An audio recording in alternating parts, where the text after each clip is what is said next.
Dreadlocks can't live in a tenement yard. Oi. Everywhere Rasta go, Rasta don't have it easy, no man. Listen up. Welcome back to SouFLoTV again. It is your host with the most. Just go ahead and hit that subscribe button, please. No long introduction. Let's get right into the conversation. A Rastafarian who was serving a 5 month sentence in a Louisiana state prison in the United States of America has now filed a Supreme Court petition to seek damages after the people who locked him up cut off his dreadlocks. Shaved the dread, you know. Shaved the dread till him bald-headed. A hairstyle that he told them was worn for religious reasons. Now I could see if this brother here was like down to his ears, or he had some picky dreads, or he had some twist that was just starting to locks. But if any of you know anything about growing dreadlocks, if any of you know anything about a person who identifies as a Rastafarian and their relationship with their dreadlocks, their hair, what it represents to them, then you know that being held down and shaved like a sheep is probably one of the worst things that could ever happen to a Rasta. Damon Landor, who is backed in this case by a broad range of faith organizations, argues that the prison infringed on his religious rights.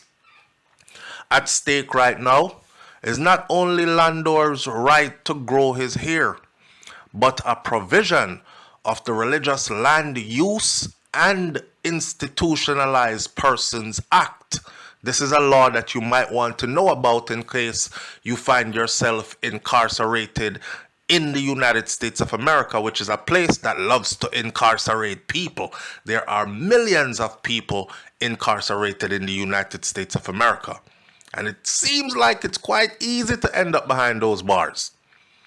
These Religious Land Use and Institutionalized Persons Act, these govern such regulations regarding the payment of damages in cases where violation has taken place.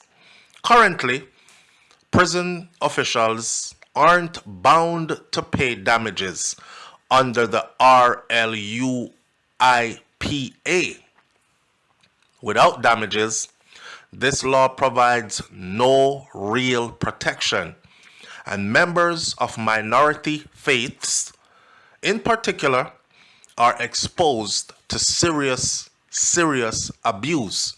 I want you to check that line again, because some religions are very prominent and they dare not touch one of those people who come from one of those religions. Let's say, for instance, a Hasidic Jewish individual for some reason finds himself behind bars.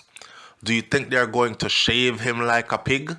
Or do you think when he says, I wear these coils at the side of my head, my temples, as a part of my religious beliefs, you think they would just leave him alone or shave him like a pig?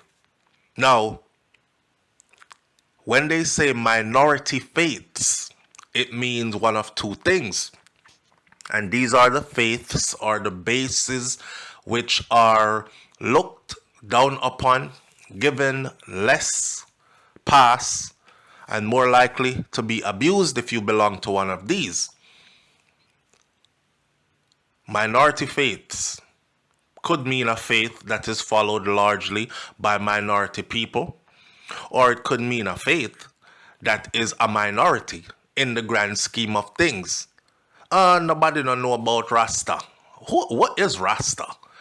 Forget about Bob Marley, one of the biggest icons ever walked the face of this earth, who is still that big and even bigger today. Forget about all the others. We don't know what Rasta is. He's lying.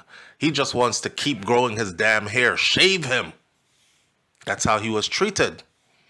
And they said that without damages, this law provides no real protection, and members of minority faiths in particular are exposed to serious abuse, said Zach Tripp, who is an attorney for Whale, Gottschall, and Manges, the firm that is representing Landor.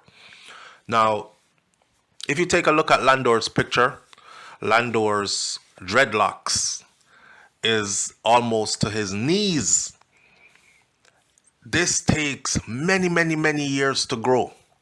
I have an uncle whose dreadlocks is at the back of his calves, on his legs, his feet.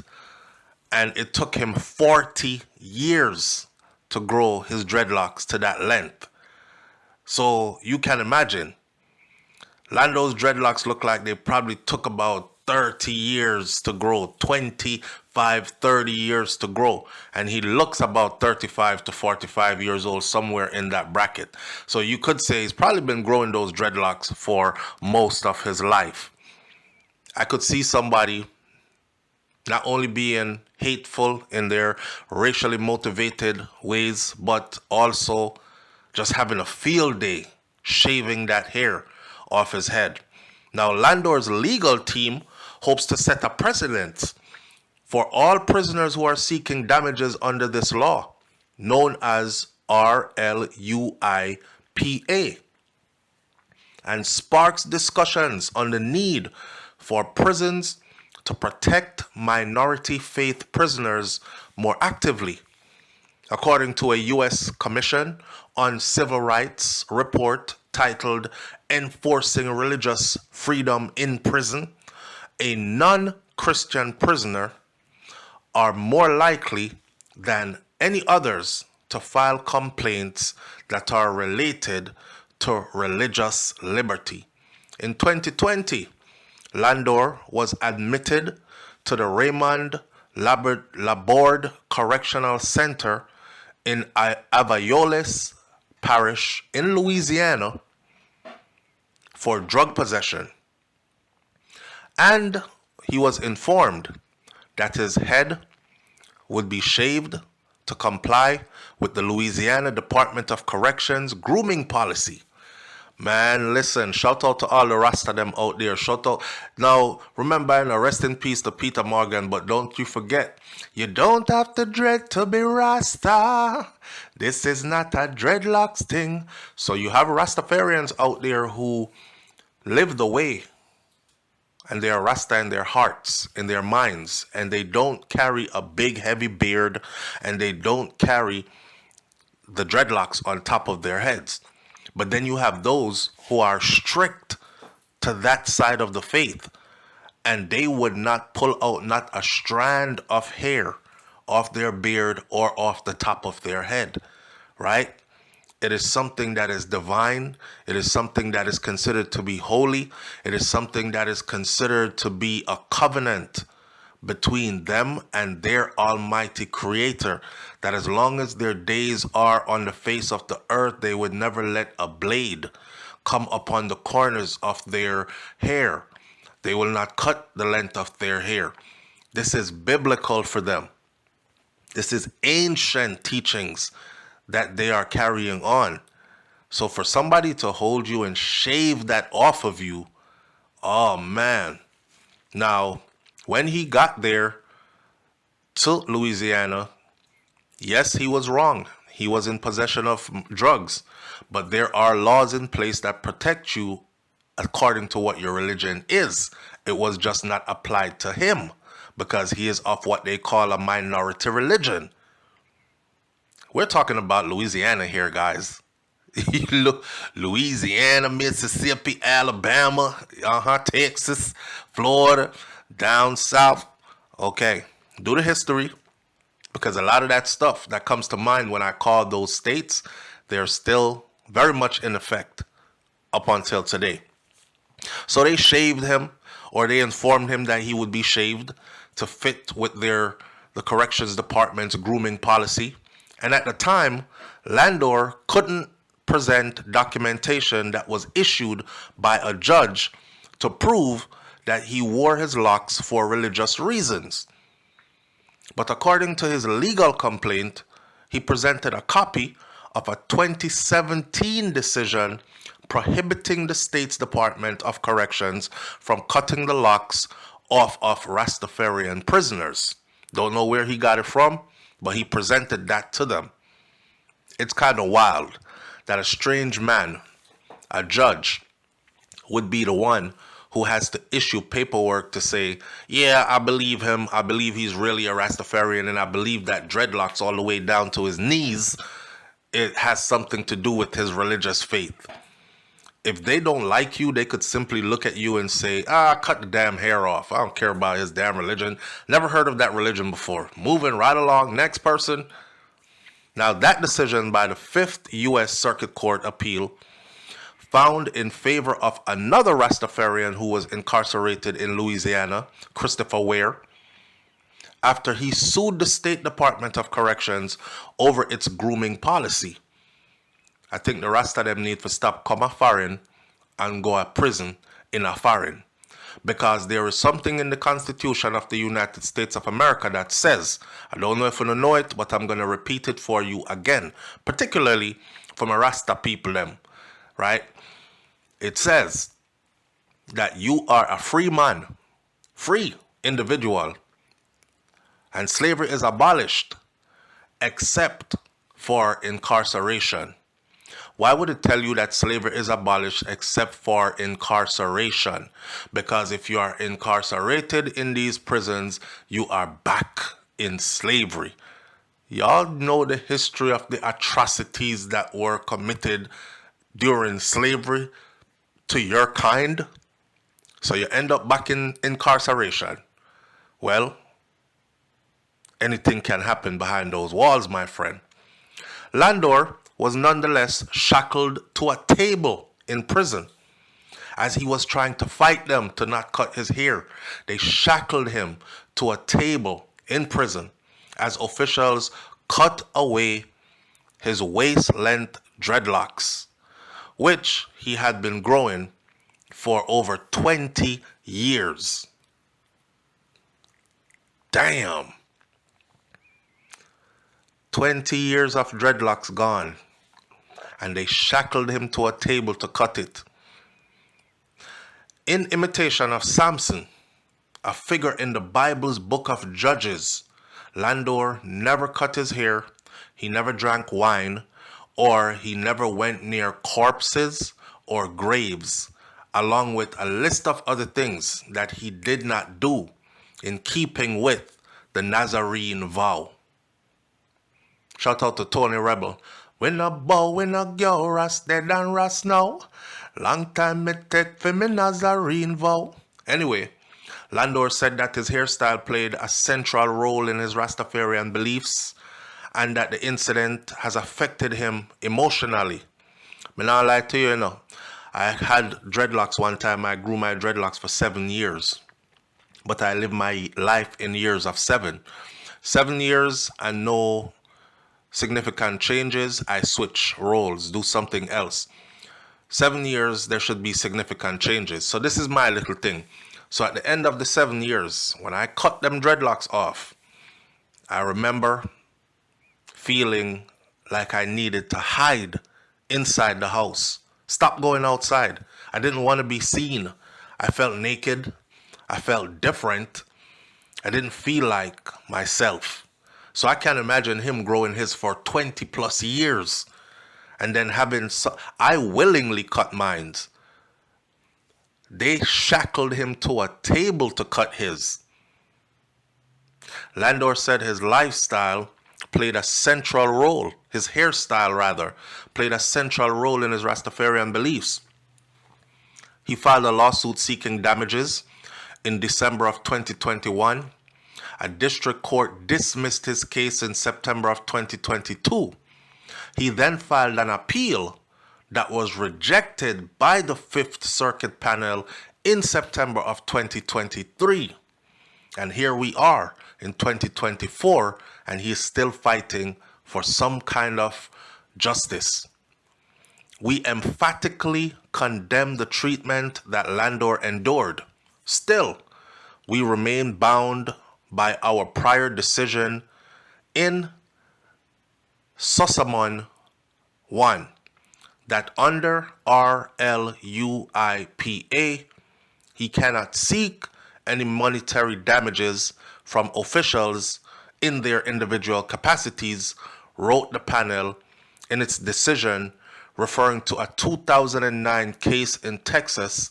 By bringing the case before the Supreme Court, Landor and his lawyers now hope to extend the appropriate relief concept defined in the RLUIPA to damages.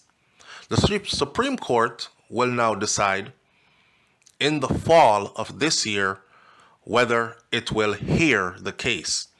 The RLUIPA was enacted in 2000 under the Clinton administration, and it stated that, in part, no government shall impose a substantial burden on the religious exercise of a person residing in or confined to an institution. Its equivalent in federal prisons, the Religious Freedom Restoration Act, was enacted in 1993 using the same language, but also compels prison officials to pay damages in cases of violation. This is what Landor's lawyer explained. If Damon had been held in a federal prison, he would have been able to sue the officers for damages. We are trying to ensure that people held in state prisons, not just federal prisons, can get the same protection for their religious exercises. Now I hope you understand that also, that if you go to a state prison, you won't fall under the laws that protect you and they might cut your hair. But if you go to a federal prison, then you might be treated under those laws that will protect you in the feds to continue to grow your hair. Holly Hallman, Associate Executive Director of the Baptist Joint Committee for Religious Liberty, which is now involved in the case, explained that the RLUIPA was passed after congressional testimonies highlighted the need for greater protection of religious rights in the fields of land use and institutionalized individuals.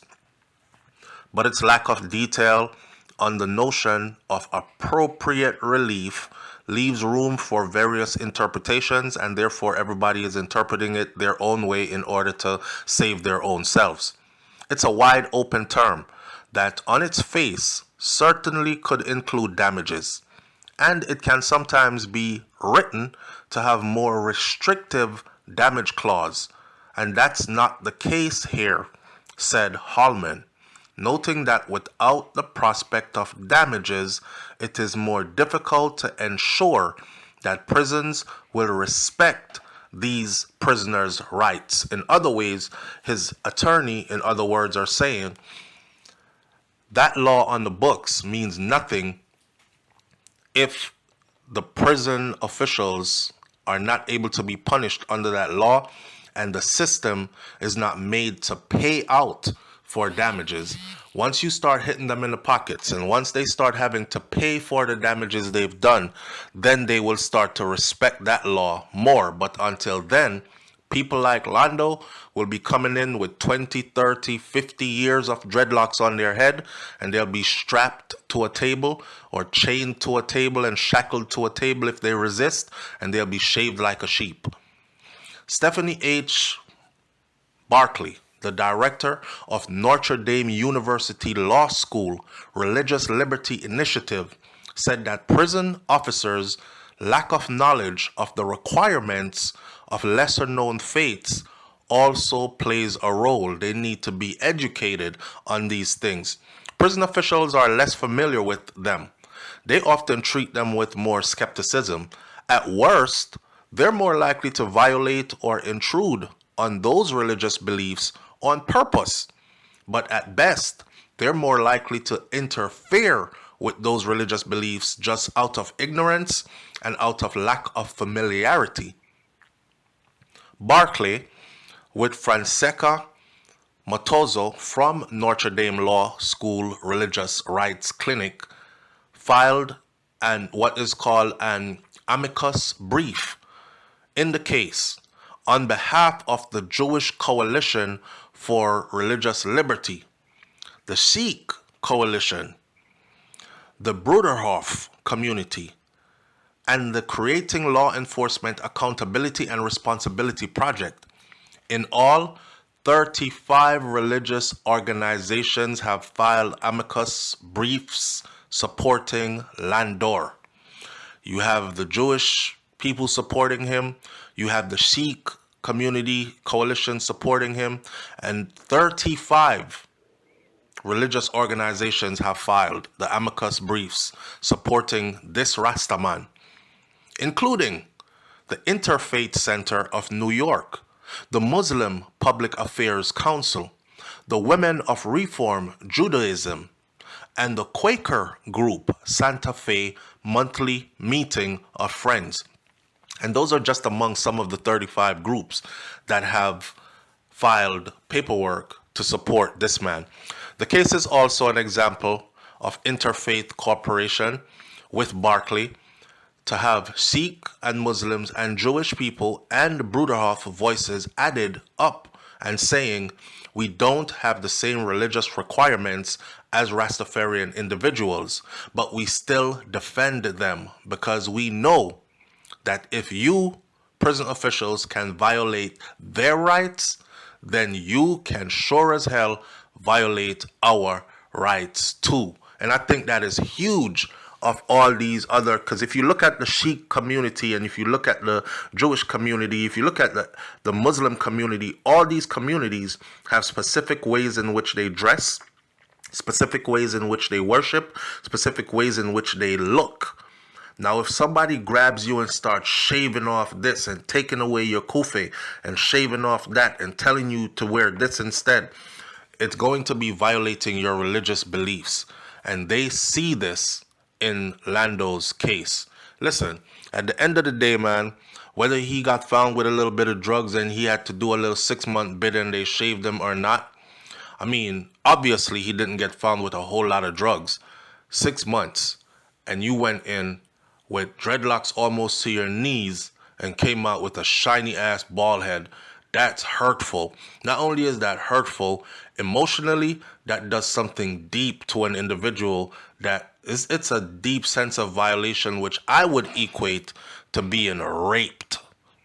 Listen, leave your comments in the comment section below. And I know a lot of self-righteous internet people are going to sit on their holy high horse and say stuff like, good for him, he should have never been caught with drugs in the first place. You be that. But I ask you to add balance to this. And I'll catch you in the comment section. Leave your comments in the comment section below. Hit that subscribe button. And I'll catch you on the next video. It's SouFLoTV. I'm out. Peace. You don't have to dread to be Rasta. This is not a dreadlock thing. Right, that's all.